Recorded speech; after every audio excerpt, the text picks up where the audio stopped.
With just 3 feature films in, Robert Eggers has carved out a very specific style for himself. He's one of my favorite directors working right now, and that's partly because of the stories that he likes to tell and how him and his DP John Blaschke create such atmospheric environments for his characters to inhabit. Many of his films fit the criteria, at least partially, for magical realism. According to Wikipedia, magic realism or magical realism is a style of literary fiction and art. It paints a realistic view of the world while also adding magical elements, often dealing with the blurring of the lines between fantasy and reality. In magical realism, fantasy slips into everyday life. However, the focus isn't on the fantastical elements of the story, but on what those elements mean for the characters. In an interview for The New Yorker, Alfonso Cuarón stated that unlike many filmmakers who treat the magical or the symbolic as breaks from normality, Eggers makes no such distinction. It's as if those elements are as natural as the weather, and people coexist with those elements as a matter of existence. There's no question about the existence of witches. There's no ulterior explanation. It was just witches. Robert Eggers has never publicly stated that any of his films are of the magical realism genre, though a good argument could be made for it. What he has said, though, is that he's trying to reach the sublime.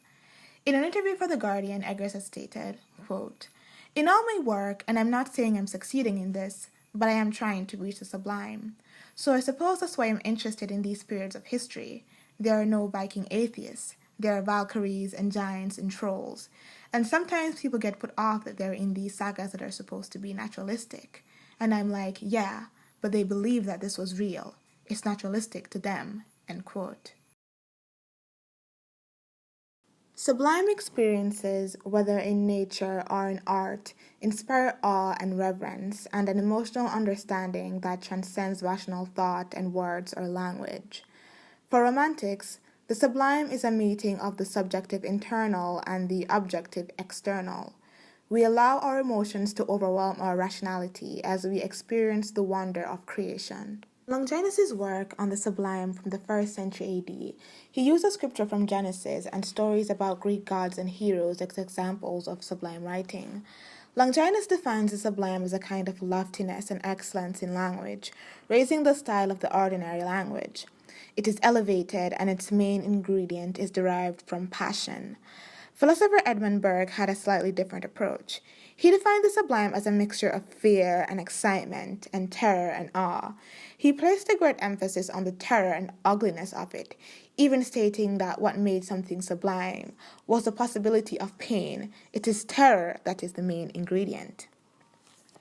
For fear, being an apprehension of pain or death, operates in a manner that resembles actual pain. Whatever therefore is terrible with regard to sight is sublime too. Indeed, terror is in all cases whatsoever, either more openly or latently, the ruling principle of the sublime. Whenever Robert Eggers speaks of the sublime, it's always through the lens of religion or spirituality. When asked if he was religious in an interview for Independent, he said, "My films are my way of trying to reach the sublime. We live in such a secular society now, without easy access to the sublime or the profound. What appeals to me about these past cultures is that the mythological world is the same as the real world."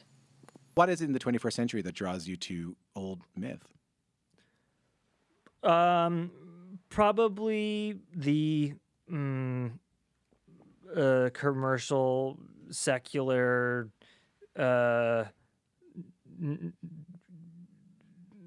nihilistic worldview that we live in, and sort of being reactionary against that. I don't know what you mean.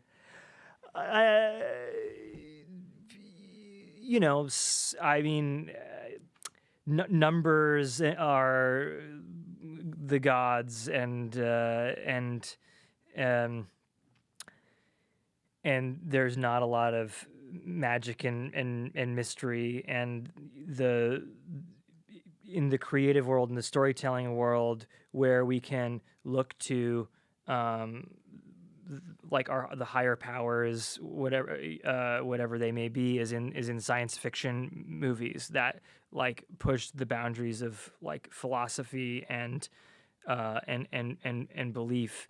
but those same themes like resonate to me in the past.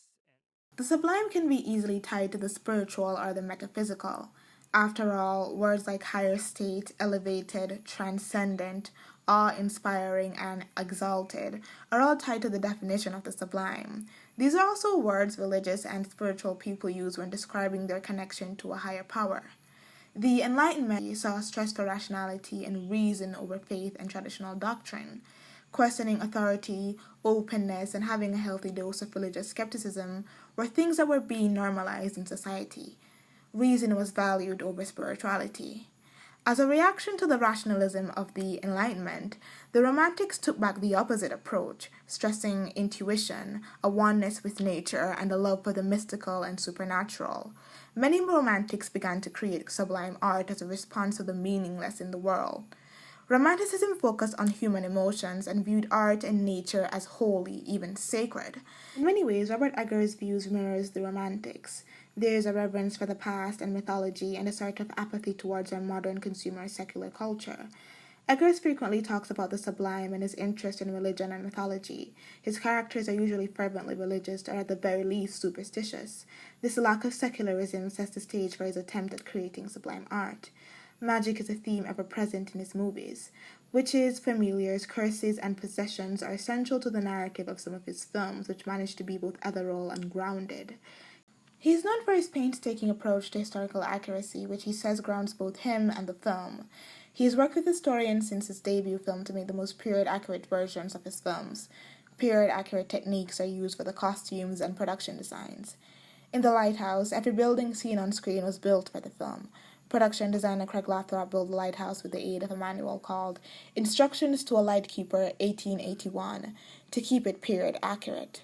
For The Northman, he worked with archaeologists and historians in the field of Viking studies, effectively creating the most historically accurate Viking film ever made. But what is the point of all this? Most people watching it can't tell the difference. With his idea of the sublime and this reverence for the past, it would be odd for him to not at least attempt to portray it accurately. He stated that in the past, the mythological world and the real world didn't have a clear distinction. By portraying the past in an historically accurate manner and adding these fantastical imagery, we get a glimpse of what was believed by people at that time. He creates this time capsule which allows for a very immersive experience for audience members. We get a peek into a world that no longer exists, and it's presented as it was, as people in that era lived it, and not through a modern lens. But we also get these fantastical elements, a blend of mythology and reality, a sublime fairy tale. The fairy tale world is the long, long ago world of infinite possibility, existing now only in and through the imagination. Entering into the realm of possibility is dangerous, for possibility includes both vision and nightmare, but necessary for wholeness. The risk of the imagination is most assuredly a temptation, the risk of chaos for the possibility of knowledge which is truth, truth which is beauty. Can't wait for this to be, this to be, this to be